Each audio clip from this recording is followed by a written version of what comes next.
probably about an hour from now.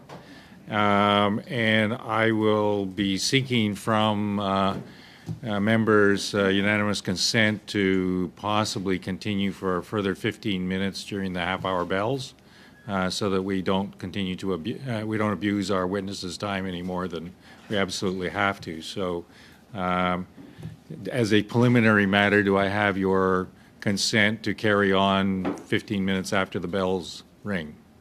Is that fine? Okay. Yeah. Oh, you're still going to have 15 minutes to walk across the street and, yeah.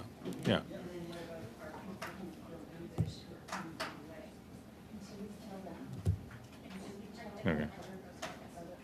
Now we're good? We're good. It's dodgy, but we're good. Okay, good. Yes. So, again, thank you, General Francis and General Carignan and General Bourgon and General Brody for your assistance in this study. This has been a study on recruitment and retention, and I know that each one of you has got a lot of insights to share with the committee. As I understand it, General Allen will lead with an opening statement, and then we'll start to get into questions shortly thereafter. So with that, I'll ask General Allen for her opening statement. Thank you very much, Mr. Chair, and thank you for inviting me to be here today to discuss some of the challenges that are facing the Canadian Armed Forces as it pertains to recruitment and to retention, and our plans to address them. The CDS would very much have liked to have been here today. However, he was called out of the country to work with allies on collaborative efforts related to Ukraine, and so he was not able to be here with us.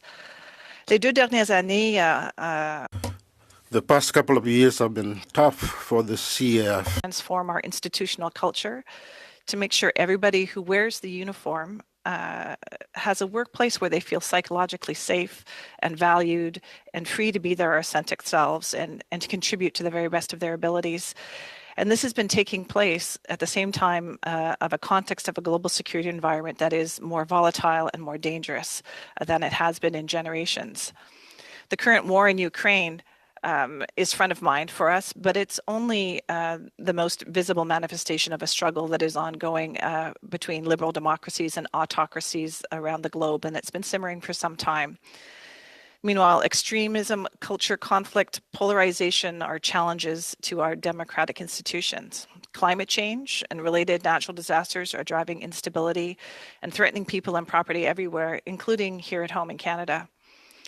In fact, domestic operations in this regard have become a major draw on the CAF's operational capacity to the point where our capacity for other core missions is affected. Nous avons toujours été... We've always been ready and able to augment civilian disaster responses. But in recent years, this has taken up an exponentially larger amount of our bandwidth. To be clear, between 2014 and 2019, the CAF devoted exponentially more personnel and days to domestic responses compared to the previous 5-year period. Armed forces, now as much as ever, and we are committed to being there for Canadians always. But intense competition in the private sector for Canada's best and brightest, particularly in many of the skills trades, and pandemic restrictions driven by necessity, but constraining public health directives have combined to impact our recruiting efforts. The flip side of the recruiting coin, of course, is retention. An important part of retention is what we call the quality of service of our members' experience. This includes working in a place characterized by respect and camaraderie, with modern infrastructure and leading-edge equipment, and having purpose, including meaningful deployment opportunities around the globe. CAF members also face the same life challenges as every other Canadian, which are in many cases exacerbated by the unique nature of our work. Nous savons, we all know the cost of living is soaring. Finding affordable housing is challenging, and CAF members are called upon to pick up stakes and move across the country on a regular basis. This is difficult for them, for their spouses and partners, and for their children who have to leave schools and friends. And when we're trying to convince talented young Canadians to consider a career in the armed forces, needless to say, this upheaval is not a selling point for the CAF, and it's a personal priority for the CDS. So we've launched an ambitious program of reconstitution, a program that's laying the foundation for the CAF into the future. The first line of effort in this, our first priority, is our people, making sure a career in the CAF appeals to every Canadian. The world is more dangerous now than it has been for a long time, and our nation is increasingly under threat. Canada needs an armed forces more than ever, and ensuring that we have a viable and relevant military is a national imperative. It's incumbent upon all of us, including the duly elected representatives at all levels from coast to coast, to help make sure Canadians know about the career possibilities and the opportunities that exist for a career in the CAF. And we can't do this alone. We're rebuilding the CAF to be better, stronger, and more focused on the future. More diverse, more resilient, more inclusive, and more relevant to Canadians. I'll stop there, Mr. Chair, with my comments, and we all look forward to your questions. Thank you. Ms. Gallant, 6 minutes, please. Thank you, and thank you to all the generals for your service to Canada. Now, Royal Military College provides a fully subsidized undergraduate program for officer cadets. Would you say that RMC is critical to recruiting and educating commissioned officers? Thank you, Mr. Chair. I'll talk briefly on it, and then I'll turn this over to the Chief Military Personnel. Certainly, the Royal Military Colleges are one avenue for creating the officers that the Canadian Armed Forces needs. It does produce and does provide degreed officers into the Canadian Forces, but there are also other avenues. Myself, for example, I'm a regular officer training program officer, but I did my education at a civilian university rather than at a military college. I can turn the floor to General Bourgon, who can perhaps speak to the broader numbers associated with the officer intake. Yeah, thank you. Very good question. I mean, when you look at the two entry program with the Royal Military College, the one in Saint-Jean and the one at Kingston, the strength is the 4 pillars. You have, of course, the university degree. You have the bilingualism because the officer cadets have to graduate with a level in their secondary language. You also have the physical fitness aspect and the professional development. So the education and the professional development when they graduate as officers in the Canadian Armed Forces are a little bit more rounded. However, I mean, other officer cadets, once they graduate from civilian university, they catch up to the military college. It takes a little bit longer, but there is a true strength behind the 4 pillars of the Royal Military College degree program. At RMC last year. I'm sorry, Mr. Chair. The member's question was cut off. We couldn't hear it. I think the microphone did cut off. Okay, Can you repeat your yes. question? How many suicides occurred at RMC last year? I don't have that number. I could ask General Bourgon if she has that at her fingertips. I believe there was only one last year, but I would have to confirm. Okay, so I was told there were 3 confirmed since September of last year, with 1 attempted.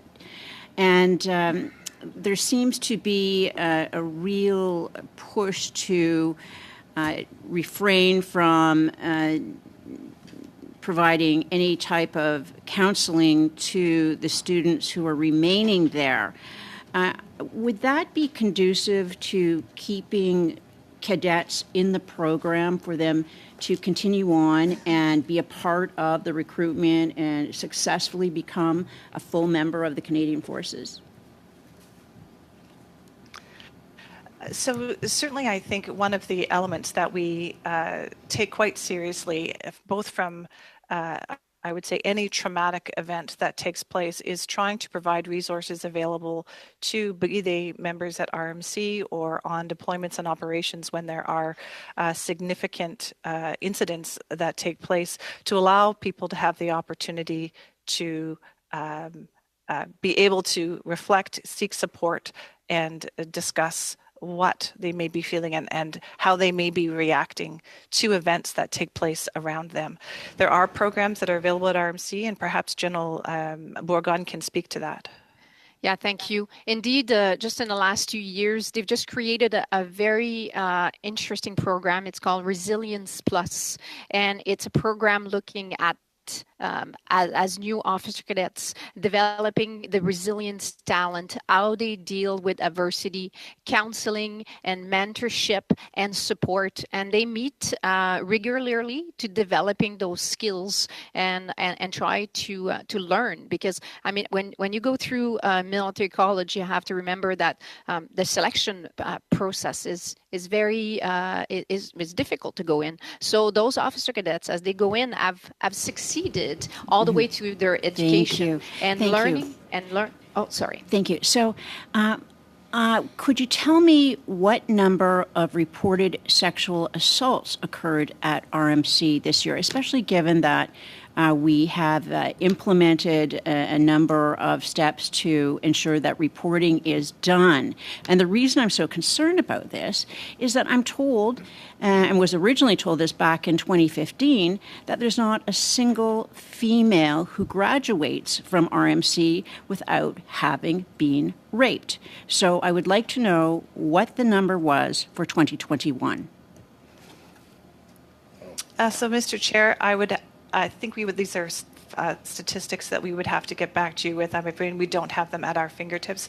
We certainly do know about reported numbers, but I unfortunately do not have them available at this time. Okay, and thank you. I will look forward to seeing the reporting of both those numbers for suicides as well as sexual assault and rape coming to the committee. Thank you very, very much on behalf of all the cadets who are currently attending.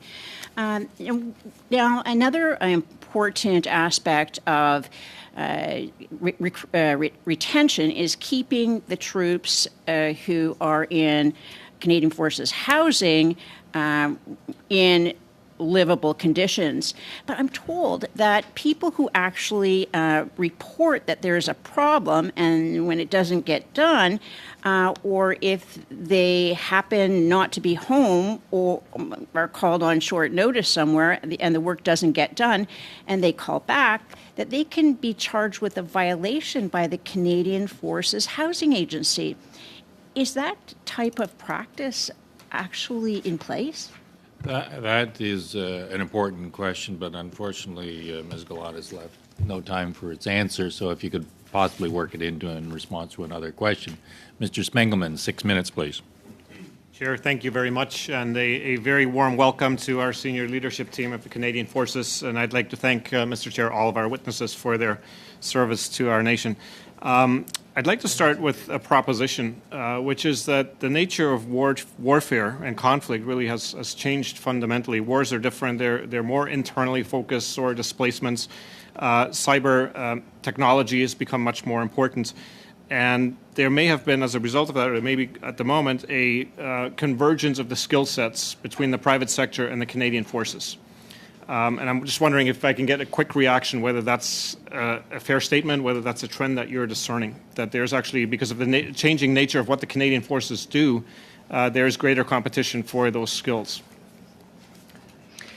So thank you for the question, Mr. Chair. I would agree that we are in competition with Canadian industry, Canadian business for the talented members that we have, the talented Canadians that exist. Some, I would say, the changing nature of warfare certainly does require us to be producing and creating and training people on different skill sets than we might have 40 years ago, because the nature of the technological advancements, as well as, I would say, the change and focus on information operations and the cyber domain, the space domain. Those are all areas where I would say previously the they were not traditionally focused on as military skill sets. Certainly space and cybersecurity and information are elements that contribute to global society at large. Thank you. And so there is a skill set there. Thanks very much, Lieutenant General Allen. That's really helpful. And to the extent that that's true, that poses both a problem because you're competing for talent in the private sector and you need to build talent pipelines inside the Canadian Forces. But it also creates an opportunity with respect to the transferability of skills whenever somebody who served in the Canadian Forces chooses to return to the private sector or potentially even re-enter. Is that a fair statement? Yes, I would absolutely agree, Mr. Chair, with that statement because, and it's actually one of the fundamental principles of what we've seen with reserve service, in which reservists come and do part-time employment with the CAF, but bring with them all of the skills and all of the talents that they have in their civilian lives and in their civilian jobs. Beyond that, I do think that there are opportunities for us to actually, even in full-time service, be working with industry and working with other entities in a more collaborative way and perhaps a more skills transfer way to advance with the elements that we are working on. And that transferability of skills then, be it in cyber and high tech or in the medical and life sciences, would be not only a key factor in recruitment, but potentially also a factor in retention. As somebody goes through a career in the Canadian Forces, becomes more senior, more skilled, would then have greater marketability upon exit and return to the private sector. I would agree. How flexible do you think the Canadian Forces are at the moment with respect to return to the private sector, perhaps mid-career, and potentially, this is an out-of-the-box question, but potentially a re-entry into the Canadian Forces at a later career stage, this sort of transversing of the civilian-military line, picking up skills on either side of the fence and then bringing them to the benefit of the other organization. Is that something that could be more developed? Mr. Chair, I do agree it could be more developed. It's certainly, as I said, in the reserve force, we get that benefit by having people who have the skill sets that they've acquired. On the regular force side, we've actually often considered concepts around internships, where you can actually go and in perhaps a more skilled or cyber environment, do an internship, come back. Probably wouldn't be leaving the Canadian Armed Forces, but opening our eyes, I think, to how we can actually leverage the common areas that we have between ourselves and industry. Thank you very much for that. I wanted to take the rest of my time. I think I just have under 2 minutes. With respect to the question around improving recruitment from underrepresented groups, the Canadian Forces is working hard to become more inclusive. There are, in my proposition to you, underrepresented groups for whom the very consideration of serving in the Canadian Armed Forces may not be an easy one because of their past exposure to conflict to other armed forces around the world, potentially in a negative way. What does the Canadian Forces need to do today to present themselves as a highly marketable and highly desirable place of work with respect to trades that don't necessarily fall into outward-facing, point-of-the-spear, combat-related roles, but there's a whole plethora of trades that are potentially not known to members of those groups that you're trying to encourage to join. What's the challenge there? So thanks, Mr. Chair, and it is a great question, and it's a great capturing of the environment. What I'll do is I would ask General Brody, who is really looking at our recruitment, sort of at the types of initiatives and programs that they're looking at. Thank you, Mr. Chair. First and foremost, we need to build awareness as part of our comprehensive effort to optimize the CAF onboarding experience, including both recruiting and that early entry and onboarding training experience. We really need to be able to build awareness and to create relationships and connections with those communities that can help us connect to people that represent the talent that we require. So with our primary target audience being Canadians in that 18 to 34 age group, but really leveraging that secondary target audience, the influencers and the intermediaries, those people that can really, within the community networks, within family networks, within cultural and racial diverse communities, can help us to connect with the talent that we are seeking to meet the operational requirements of today and tomorrow. Thank you, Mr. Spengwin. Madame Chabot, bienvenue au comité. Welcome to the committee, Madame Chabot. 6 minutes, please. Thank you, Chair. Thanks for your welcome. And I would like to greet you and congratulate you for all the work you do within the CFF. My question to Lieutenant General Allen, concretely, when we're talking about retention, you said we need a strong armed forces. You're right about that. With all the challenges facing the armed forces, this force is made up of men and women. So concretely, in terms of challenges in recruitment and retention, how are you handling the issue of work and family balancing? This is an issue not only for women who join the forces, but more and more for men too. You're seeing the issues with the housing, changes, rapid changes that can cause problems for members of the forces. Shouldn't we begin acting right now to bring about changes to some of these problems?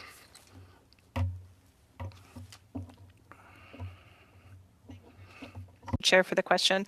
Absolutely, and that is completely both at the front end and retention throughout the life of a career, that we have to be looking at what are the challenges that members are facing and how can we ensure that the policies and the things that we have the capacity to change and to influence can make people more able to deal with the demands that are there. It is a demanding career to be in the military, but we don't need to make it more difficult for people by having barriers, or I would say perhaps not even being aware of what those challenges are for individuals at the start of their career, at the middle of their career, and towards the end of their career.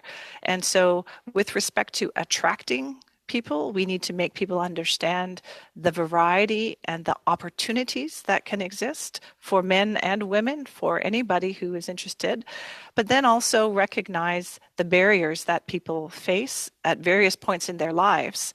And how can we ensure that we are flexible enough to try to provide options for what are sometimes quite temporal or time-bound challenges that people face.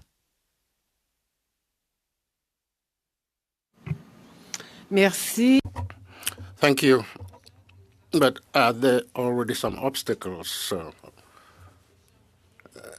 in terms of identifying certain options or solutions, things you're working on right now? Because in terms of retention, that could be a significant problem.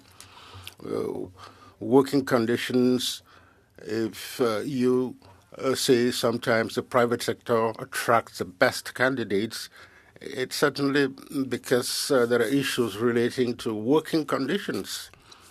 Are they competitive enough to square off against the private sector? It might also be very slow changes. Changes are significant. They are important. They must take place. Are there things that are being done concretely to come up with ideas in terms of solutions? Thank you, Mr. Chair. Yes, certainly there are initiatives that are underway. We're taking a look at what are the impacts on families. A life that requires you to move from place to place can make things challenging for families. And so the establishment of family services and support for families as they move is being one of those elements going forward.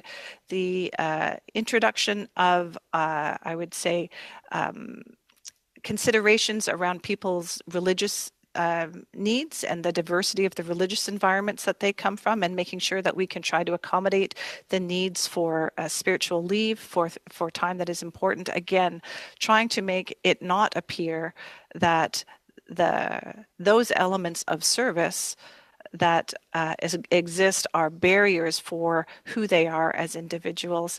I can turn to General Bourgon as well, who has been implementing some of the policy changes in place, and she can maybe provide you some more detailed examples, Madame. Merci. Yes, thank you. That's a great question. We have an excellent initiative ongoing. It's called Fall Plus Canada. The Canadian Armed Forces are working with all provinces and territories, looking at three major themes. First, support for the families in terms of work, the spouse employment issue. We're also looking at education for children and medical issues, as you said, the work and family life balance, which is so important.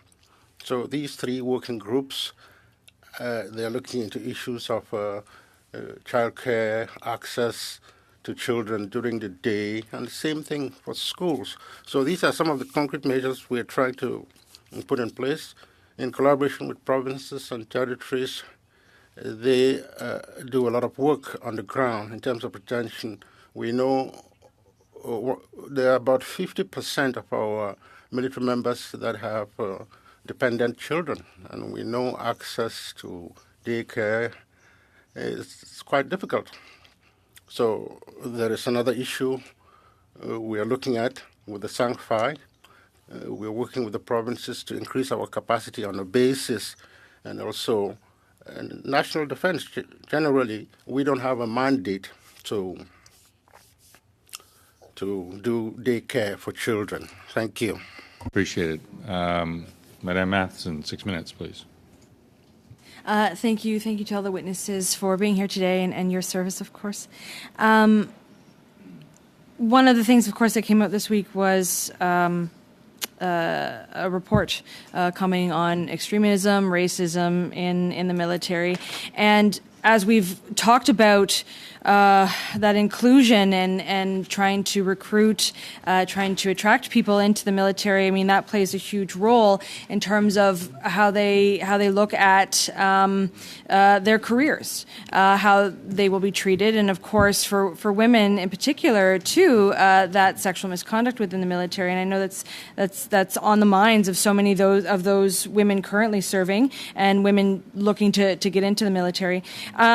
One of the key points on that report said over 20 years, 250 recommendations have been brought forward to the government and they haven't been acted on. And they said, let's turn to Deschamps, let's turn to Fish.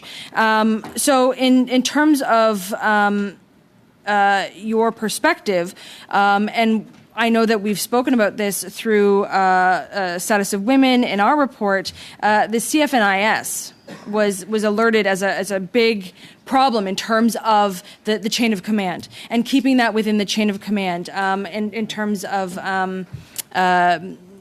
security for women. And I would like to know now, because that was about a year ago that we were hearing that, what changes have occurred since then, so that we can stop talking about just reports and reporting on reports, that we actually can see the action in place. Thanks very much, Mr. Chair, for the question.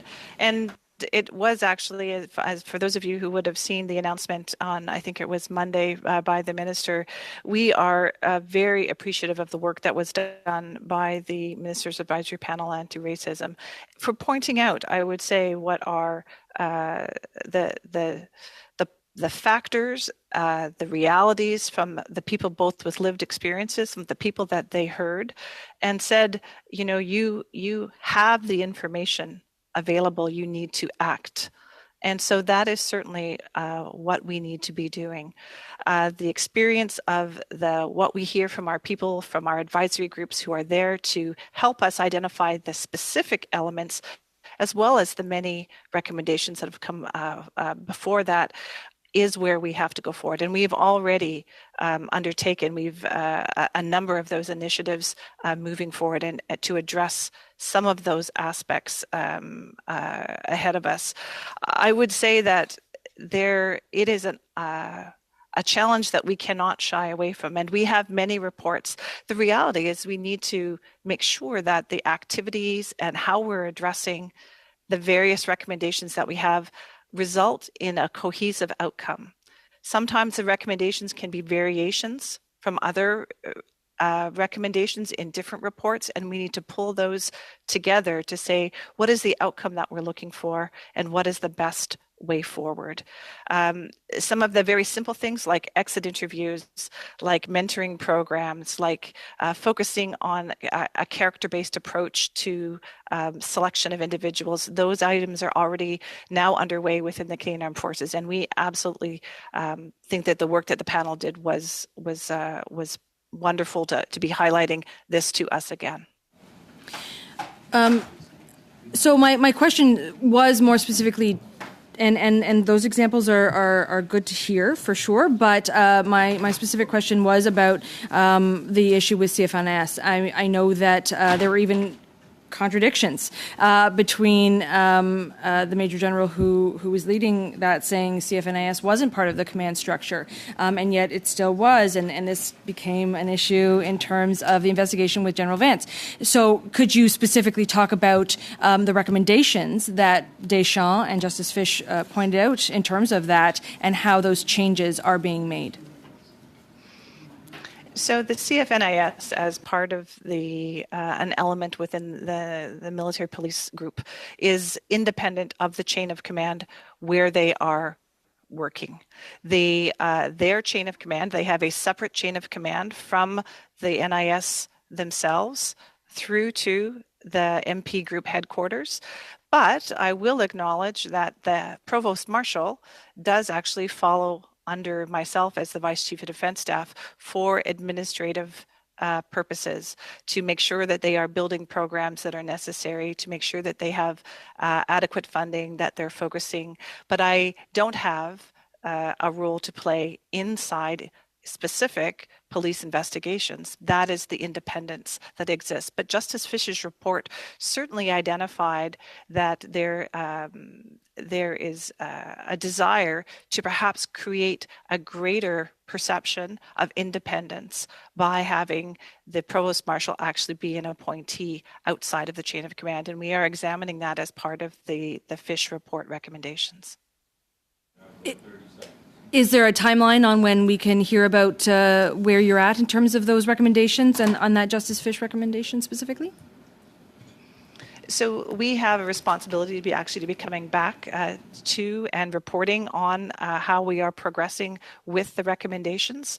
All of the 107 recommendations, we've focused initially on a first 36 of the 107 recommendations that were ones that we could get after right away. I think we spoke to this at a technical brief that we have provided before, and we would be happy to certainly provide further information on the implementation of the reports at a time of your choosing. Thank you, Ms. Matheson. We're now on to our second round, and with that, we welcome Mr. Fast to the committee. 5 minutes, please. Thank you, Mr. Chair, and I'm looking forward to the discussion around this table. General Allen, thank you for saying that your first priority is your people. That's the way it should be, especially for our armed forces who are serving Canadians the way they are. Can you tell me what the current shortfall of recruits is? Is it around 11,000? I couldn't give you the exact number. My knowledge is around 8,000, but I could ask General Bourgon if she has the more accurate figures than that. No, that's approximately the shortfall in the recruit is about 7,500 recruits that were short. Actual recruits. There's also a gap in the training. So how many individuals in the CAF are trained and ready to be employed on operation? But 7,500 is a good number. Can you tell me, since the start of the pandemic in March of 2020, how many members were either forced out of CAF or voluntarily left because of their vaccination status? Certainly, I can take that question. When mandatory vaccination became a requirement for both entry into Canadian Forces and for service in the Canadian Forces, we set to have our people vaccinated or commit to have every individual fill out an attestation as to their vaccination status. For those who have requested an accommodation for either physical, medical, or spiritual reasons, there were a total of, I think it's 1,300 people who requested accommodations from getting the vaccination. Up to date, 158 is the last count that I know were approved, 980 were denied, and there still remains about 160 files that are still pending review. So that, I would say, are the numbers that we have as it pertains to the approval. And then there are administrative measures that are applied for those who do not wish to get vaccinated. If they wish to change their minds and get vaccinated, that's wonderful. Otherwise, there will be an administrative review that will likely lead to release. If and when vaccine mandates are lifted at the federal level, would these members who have been forced out or left voluntarily, would they be welcomed back to CAV? So vaccination is a requirement. To be vaccinated is a requirement for entry into the Canadian Armed Forces. And we know that vaccinations work to save lives and to protect people going forward. And we in the Canadian Armed Forces are often called upon to go and serve and to go into communities to help. Teamwork is what we're all about in the military. And we know that in getting vaccinated. Yeah, I just want to know. So I think what you're saying is that whether or not federal vaccine mandates are lifted or not, anybody who wants to be a member of the armed forces has to be vaccinated against the COVID virus. Is that correct? And that will be a permanent requirement going forward. That is the requirement at this time, unless they are unable to be vaccinated. Okay, thank you. I'd like to talk about average retirement age. When does an armed forces member typically retire? At what age? So the Canadian Forces members' normal terms of service they enter on different lengths of contracts. They maybe first have an initial contract for 3 or 5 years, then you can extend to a longer contract. But from a maximum age perspective, normally at the age of 55, you make an election as to whether or not you would like to serve until 60. Okay. We allow that to take place, and there are even some instances on a case-by-case basis where people can serve past the age of 60. Yeah, it seems to me that we have this resource, people who are over 55 years of age, who have all these skill sets and acquired knowledge and experience that could be used beyond the age of 55 because Canadians are living healthier, they're living longer.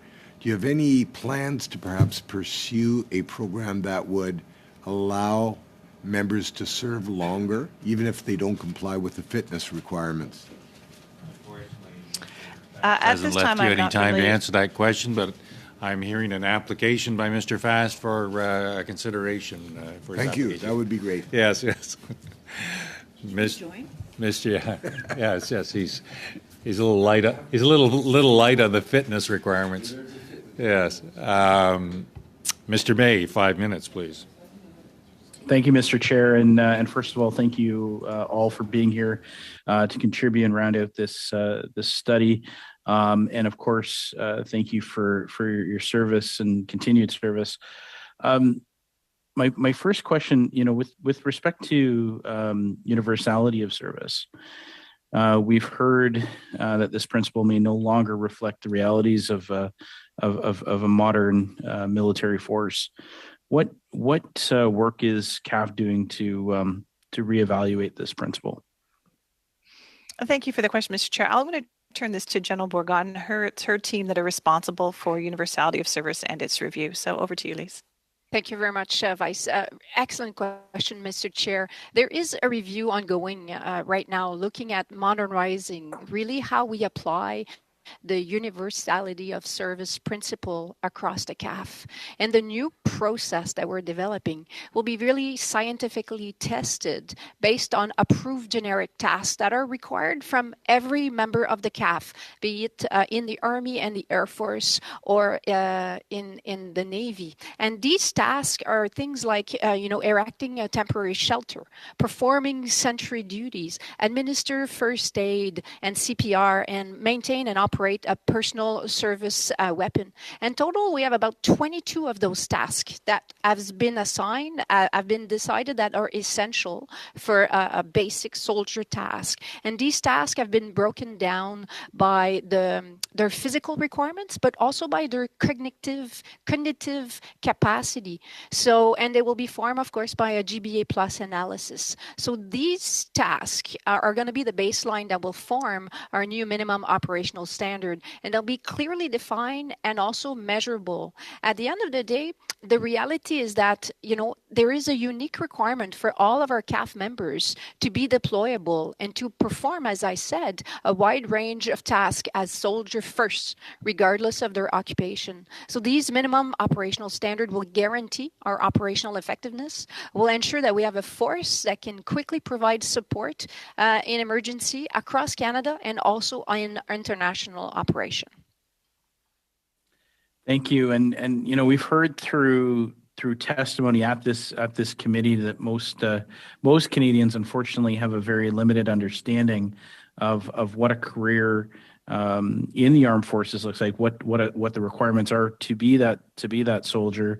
What is CAF the CAF doing to change that? So thank you, Mr. Chair, for the question. And I think that leads to the heart of the question around incentivizing and recruiting, making sure people are aware of the opportunity that is available for them. I would ask perhaps General Brody to talk about some of the approaches that they're taking to make the Canadian forces, to make Canadians writ large, but also applicants aware of the types of opportunities that could be available to them should they be interested. And are there specific challenges that you're looking at trying to find solutions for to focus on specifically young people, but also diverse Canadians, and how do we get their awareness of careers in the armed forces? So I'll turn that over to General Brody. Thank you, Mr. Chair. So as part of our recruiting modernization implementation team approach, we're looking very specifically at targeted advertising, marketing, and attractions, and how we partner across communities at all levels of Canadian society to build awareness. We have a particular focus on general awareness, on women's recruiting program, paid education programs, our priority occupations. Those occupations, typically STEM occupations that we have a difficult time recruiting sufficient numbers to Indigenous awareness and to our reserve force awareness. We are looking at programs where we partner with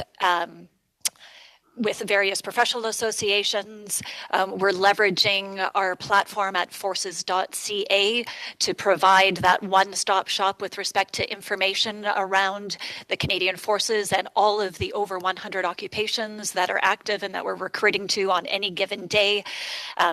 We're using those focused advertising programs in partnership with ADM Public Affairs. We're prioritizing the processing of women's files and employment equity files. We're including more diversity in our frontline recruiting teams. And we're partnering with programs like our CAF sports programs and entering into contracts such as with organizations like Skills Canada, Build a Dream, the Federal Safety and Security and Intelligence Career Fairs, organizations that focus on attractions activities, particularly for women and diverse communities. And we're about to embark on a very exciting. We're going to have to leave it there, Mr. May. Thank you. Thank you very much, Mr. Chair. Madame Chabot, 2 points. Madam Chabot, 2.5 minutes, please. Thank you, Chair. I have a question in relation to language, the French language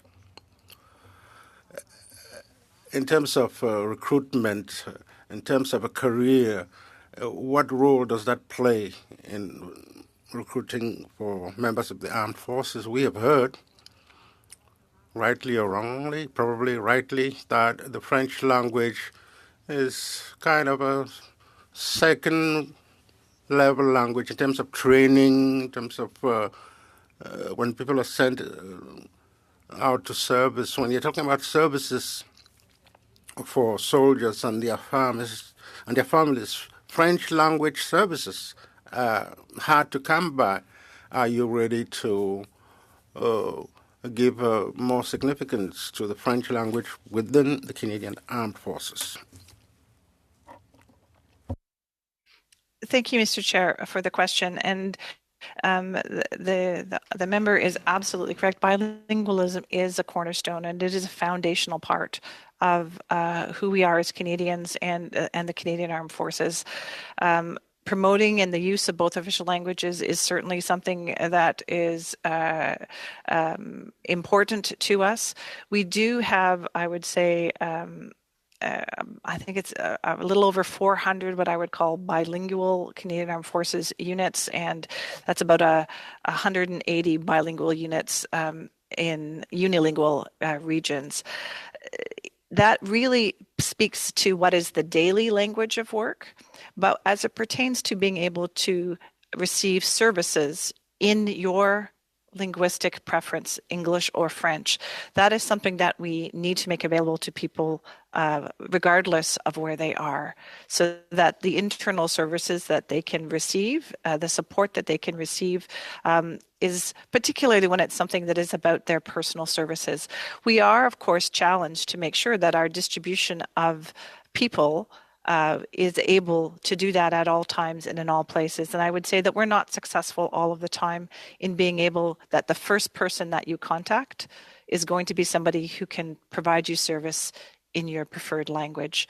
But our approach is that we make sure that that can happen. It just may not be your first touch contact. As it pertains to training. Merci, Madame Chabot. Thank you, Ms. Chabot.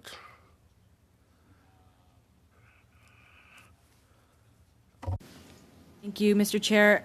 When one of the occasions that General Wayne Eyre was at this committee, he spoke about the need for more education in terms of addressing sexual misconduct in the CAF and making that education far more frequent. Can you update the committee on the progress on that being made in terms of the frequency of anti-harassment training? And is it at the point where you think that you're going to be making that progress that's much needed? Thank you for the question, Mr. Chair. There certainly are initiatives and programs ahead. What I'll do is I'll turn the floor to General Carignan, who is responsible both for the harassment program as well as obviously our professional conduct and culture within the CAF, and she can speak to the initiatives that are currently being looked at.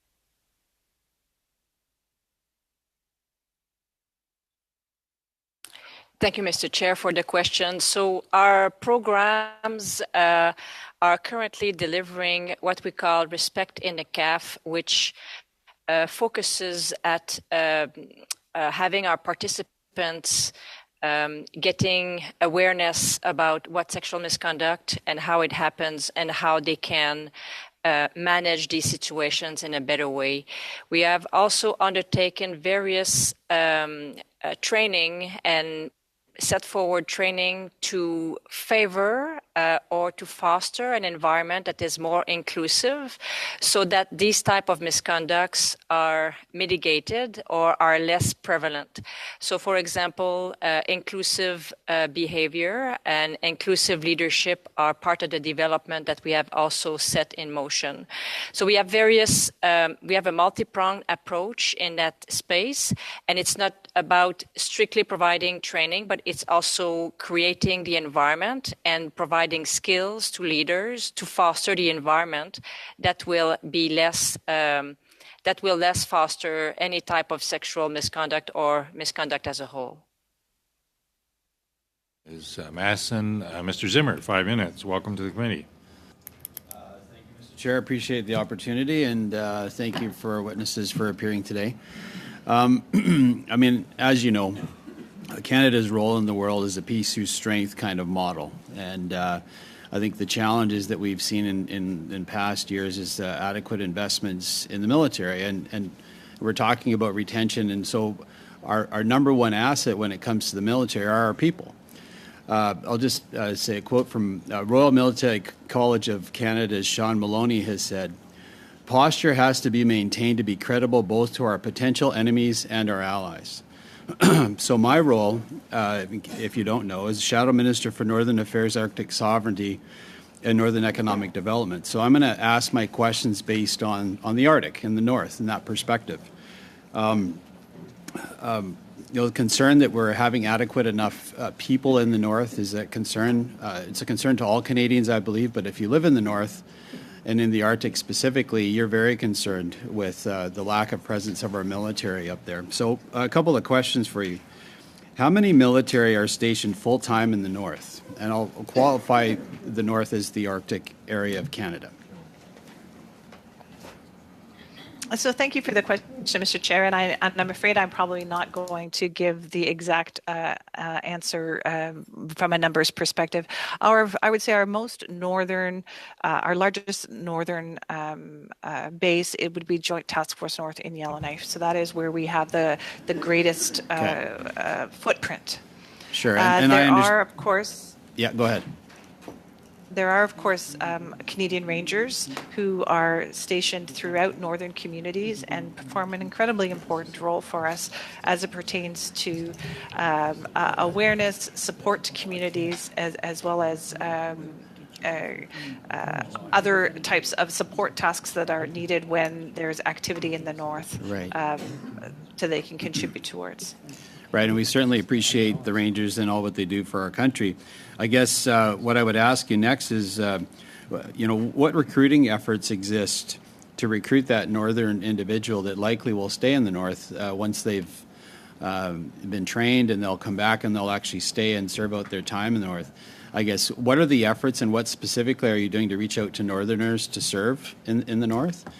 And then also, what opportunities exist for them that want to stay in the north and serve actually close to their home communities? Again, Mr. Zimmer has run right up to the 5-minute mark. Yeah. Maybe someone could work an answer in on a next round. Mr. Fisher, 5 minutes, please. Thank you very much, Mr. Chair. And I want to thank our witnesses for being here, for their expert testimony, and also for their service to their country. And as a side note, General Bourgon, it's very nice to see you again. I've spent some time with you when you were in Cole Harbour. We had a witness last week or the start of this week that had talked about the process, the recruitment process being slow and efficient. We heard General Allen say today there's intense competition. And we also heard someone say the other day, and I think General Brody touched on it as well, is the marketing for recruitment. Those things are all circling in my mind, and then I think about universality of service, and the comment that was made that I think it was General Bourgon, that said we must have a force that's deployable. And I think about I think it was General Whitecross that said yesterday's war is different than today's war. Is it, and I'm going back to a question that sort of was already asked, but is universality of service absolutely necessary when we have trained people for cyber? We've got to compete with the private sector to get those brilliant minds in the CAF. Do we have to insist that they are deployable if they're going to potentially spend most of their career or much of their career, looking at a computer screen? I'm thinking about the comments that have been made Monday and today, and trying to bring it full circle back to, do we really need to look at how we recruit and modernize the ways we do that, and maybe a little bit of give and take with all those things that I just brought up? So thank you, Mr. Chair, for the question. And it's an accurate assessment that the demands of the military life can differ amongst the different types of jobs that you have, the different types of role that you play. When we talk about universality of service, it truly is the baseline requirements to be able to be a CAF member. As you then move into each occupation, there are sometimes I would say higher or more stringent occupational requirements that require other skill sets, other capacities to be able to perform those functions. And we don't want to confuse the two. If you can't meet the requirements for a particular occupation, but you can for a different occupation in the CAF, of course we want you to be able to be part of the Canadian Armed Forces and serve in that capacity. But as General Bourgon had outlined, the universality of services is truly what we believe are the minimum cognitive and physical requirements to be able to perform the range of duties that you can reasonably be expected to be called upon to do in your military service. Thank you very much for that, General. Permanent residence. I know we can do it. I know we can, welcome members of that community to the CAF. Do we do it? How often do we do it? Is it part of our marketing strategy to look further into doing that? So currently, to be a member of the Canadian Armed Forces, you need to be a Canadian citizen going forward. There are some, and I would say very small exceptions as it pertains to permanent residents who have foreign military service that is desirable and needed within the Canadian Armed Forces, but those are a very few. I would not hold that up as a model for an efficient fast tracking of permanent residents into the CAF if they're not Canadian citizens. I do think there's space for us to be thinking about that particular model, and it may be that General Brody has some additional information that she would want to provide as it pertains to that entry and selection piece. So I would leave that opportunity to her if she had something that she could add. Thank you, Mr. Chair. What I will add is that we continue a long partnership with Immigration, Refugee and Citizenship Canada to explore opportunities to increase the profile of candidates who are coming in as skilled foreign military applicants, or more broadly across a broader spectrum of potential onboarding opportunities. What we have found historically is that from a numbers perspective, the value proposition has not weighed out in favor of that being a high enough priority to actually see the required policy, regulatory, and legislative changes to allow that to happen. We have been able to make very good inroads with respect to our employment equity, diversity, recruiting in many sectors. But that is an option, I would say, as we adopt a modern mobilization mindset where really everything is on the table, and we look to advance these issues either as immediate stabilizing efforts, short to mid-term modernization efforts, or true transformative efforts. Okay. We're going to have to leave it there, Mr. Fisher. Thank you. Colleagues, we're running up to where the bells might start ringing, but we've got 15 minutes from when the bells start ringing. So I'm going to take a 6-minute round and squeeze it down to a 5-minute round, and that'll probably take us to the end. So, Mr. Motz, you're going to lead off with the 5 minutes, please. I'm going to lead up with 5 minutes? You've only got 5 minutes, Mr. Oh, awesome.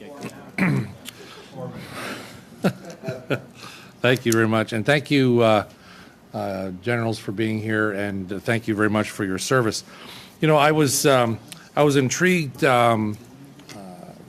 General Allen, with respect to a comment you had made, or in response to a question earlier from Mr. Fast, about the 980 individuals who were denied their request for COVID consideration, or not following the mandate consideration, and the party line, I suppose, you took with respect to moving forward not when the mandates lift, and they will, that the armed forces still requires that, or might still require that. I'm a little concerned about that, and that will have an impact on the CAF's ability to recruit.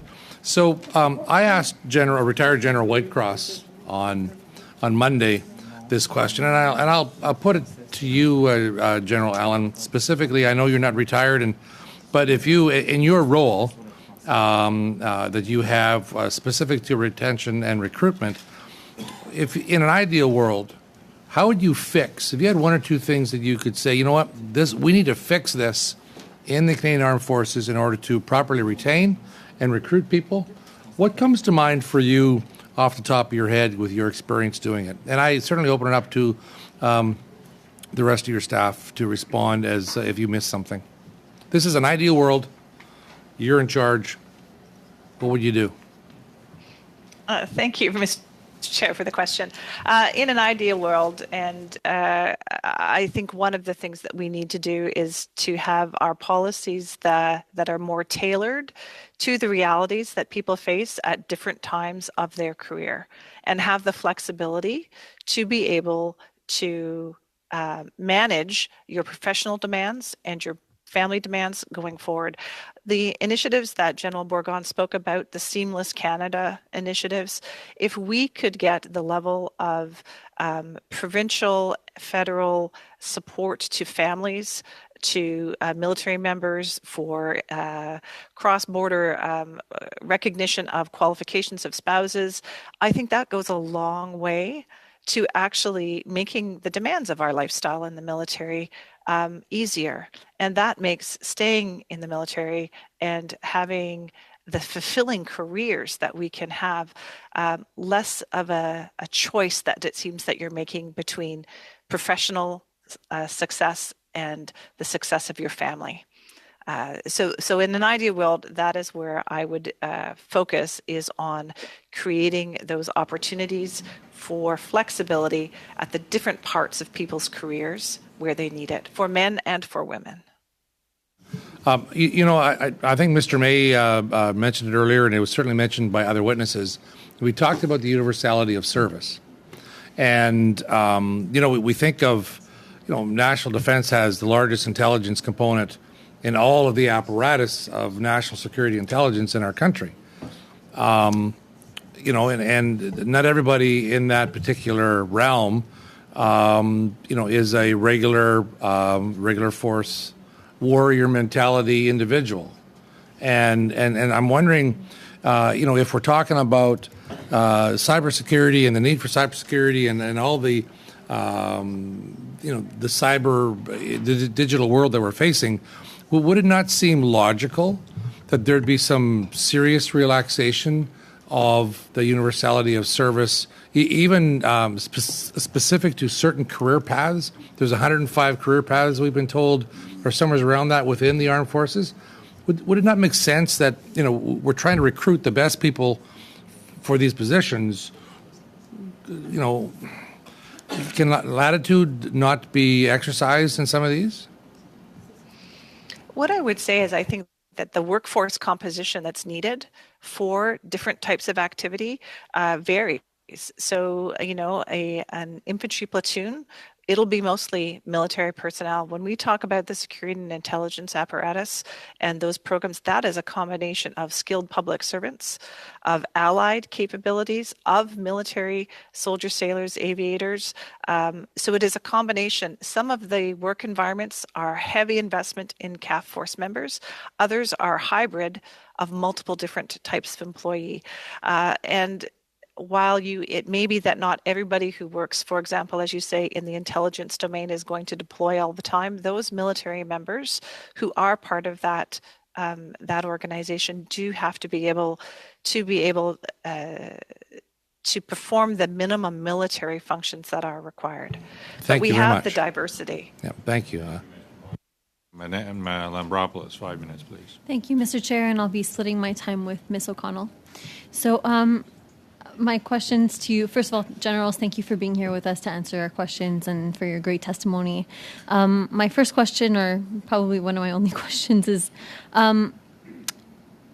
do you think that the CAF is doing enough right now to recruit diverse population, and what do you think could be done more? What are the programs in place that are currently there, and what could be done more? And what are your, I don't know if you're allowed to give us your opinion on whether or not you think that we should be opening it up to permanent residents. I know that you spoke to this already, but if you can maybe give your opinion on whether this would be beneficial and whether there are red flags that are stopping it from happening. Thanks very much for the question. Certainly, I think as it pertains to creating a more diverse representation within the Canadian Forces, we must do it. We need to do better than we are right now. And so moving forward on some of those targeted programs that General Brody spoke about, looking to create awareness and interest within elements of Canadian society that we wish to have as representative and part of the Canadian Armed Forces, so that the Canadian Armed Forces reflects its Canadian citizens. That is something that we do have to do more on. And the work of General Brody's team is part of that, from some of the Aboriginal youth programs and awareness programs through to working with communities across the country. So that is something that we have to work on. As it pertains to entry, I guess, into the Canadian Armed Forces, while being as a citizen is one of the requirements that is currently in legislation for us, we also have to have people that have the capacity for us to make sure that they can operate with security clearance. Everybody is enrolled with reliability screening, so you need to be able to have a verifiable history. And that's about efficiency and effectiveness more than anything else. Do we have the connections and the capacity to verify your history? When you're talking about a 17-year-old, it's quite simple. 17-year-olds have a fairly easily verifiable life.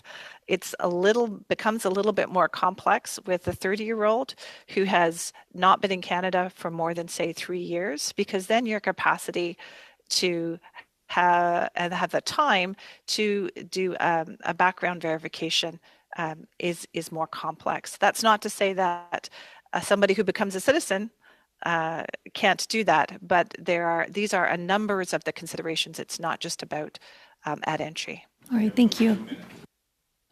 Thank you, and thank you, Emanuela, for sharing your time. Thank you, Generals, for being here.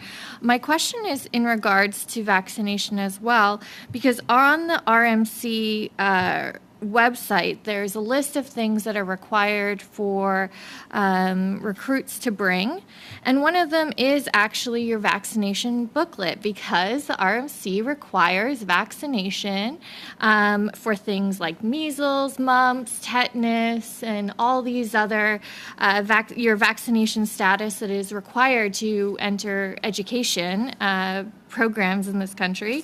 And on it, it says, quote, "In addition to routine vaccines such as tetanus, the Canadian Armed Forces provides vaccines that protect against diseases to which you may be exposed on specific deployments."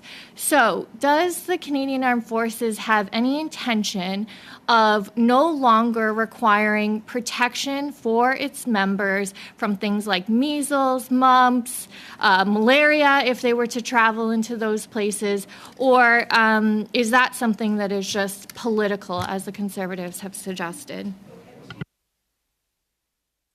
Thank you for the question, Mr. Chair. And I'm certainly not an expert on the vaccination, the specific vaccination requirements of all we have to have. I think we all have our little yellow books. But we do recognize that sometimes when we deploy CAF members to different parts of the world where there are diseases that are either endemic, that don't exist in Canada, we would require CAF members to be vaccinated so that they can safely carry out their duties in those locations. And so that is I would say, the additional vaccinations that may be required from the standard vaccinations that people need to hold.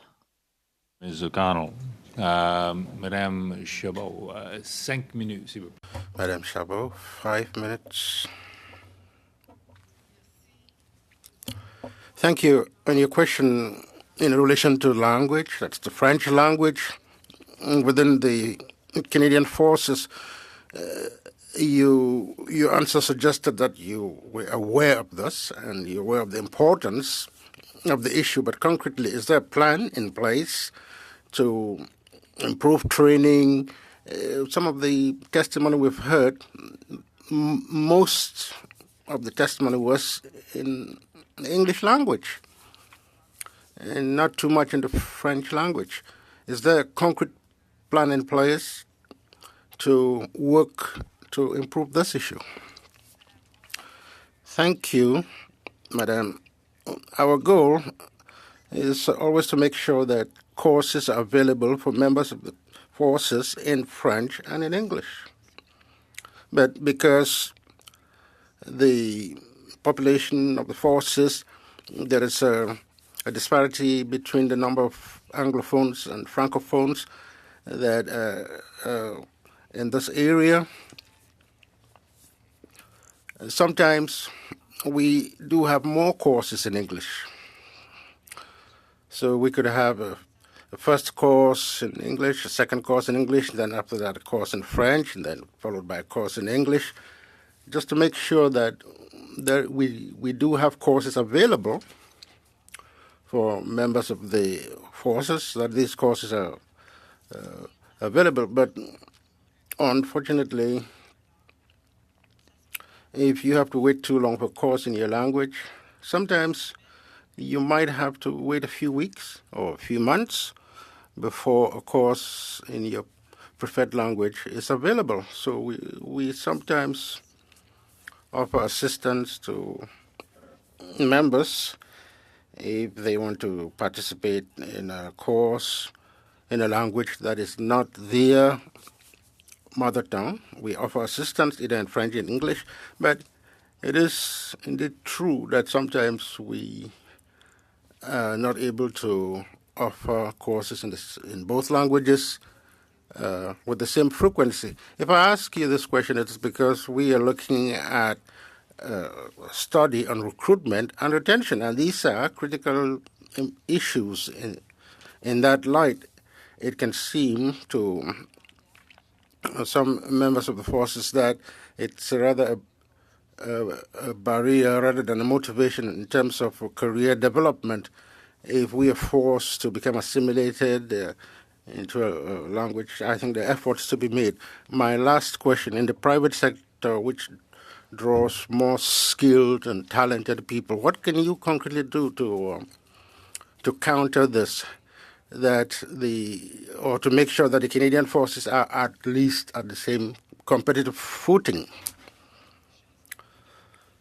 I think what's sometimes lacking is the realization by Canadians. They have to realize that it's not just a single thing. There are so many opportunities within the Canadian Armed Forces. You can be an engineer, a pilot, and so on. There is a whole series of possibilities, and I think we just have to highlight the availability of these opportunities. So those who might want to fly, be pilots, they might prefer to fly with the Canadian Air Force rather than with Air Canada or WestJet. So they can live their dreams in the forces and not in the civilian jobs. But would you agree with me that salary conditions could also be an important factor? Yes, absolutely. There are broad differences sometimes between salaries in the Canadian Armed Forces and the private sector, but there are opportunities and experiences available in the forces that simply don't exist in the private sector. So we simply have to highlight what's available, the responsibility we provide our young people. It's a great experience that serves them throughout life, and some of these opportunities don't exist in the private life. Thank you, Madame Chabot.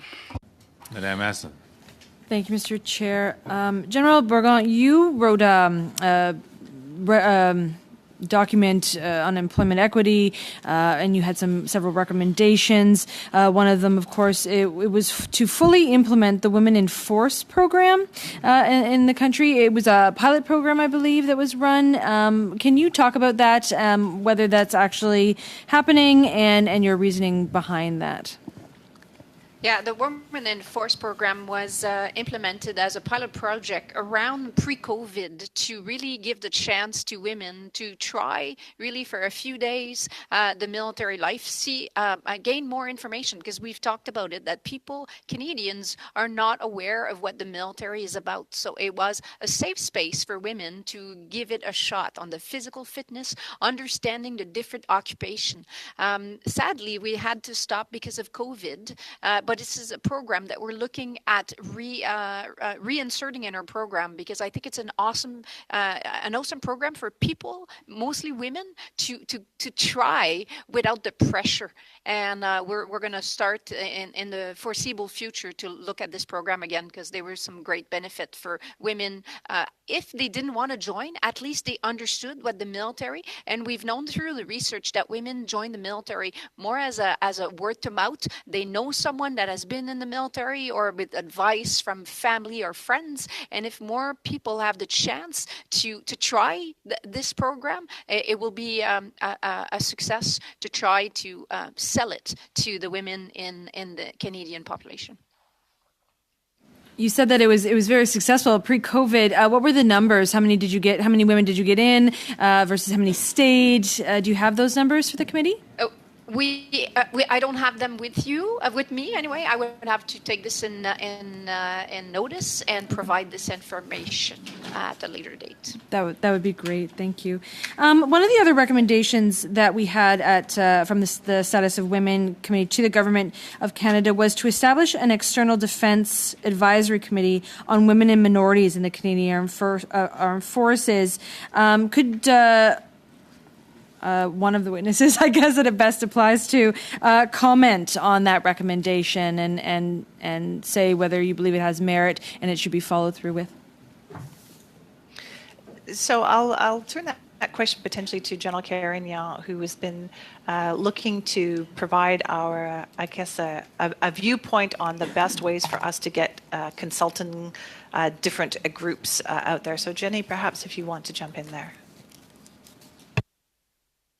Thank you, Mr. Chair, for the question. So we are developing currently a way to do just that via various consultation groups, inviting specific stakeholders and have regular touch points with them to consult. And they would be external to defense.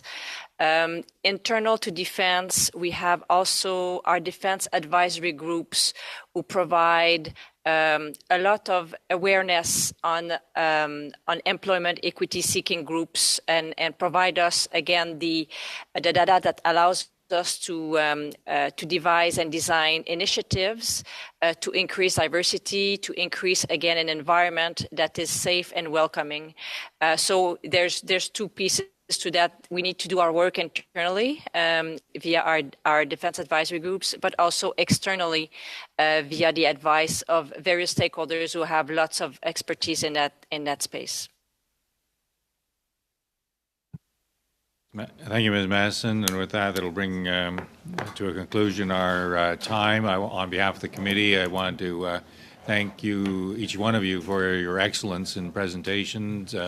General Allen, General Bourgon, General Carignan, and General Brody, you've aided considerably to our study. Before I gavel this to a conclusion, two things. We're going to open up the study on aid to civil authority on Monday. We have got some witnesses that are available on Monday. And we do need party lists, party witness lists by Friday, so that we can. This Friday, yes, yeah. So that we can get study. General Ear is not available next week, so we're going to have to leave the recruitment and retention study open for a while longer. and we're scrambling as to do draft reports on the threat analysis study. So we're keeping a few balls in the air here, and I appreciate your ability to work with us, colleagues. With that, meeting adjourned. And again, thank you, each one of you.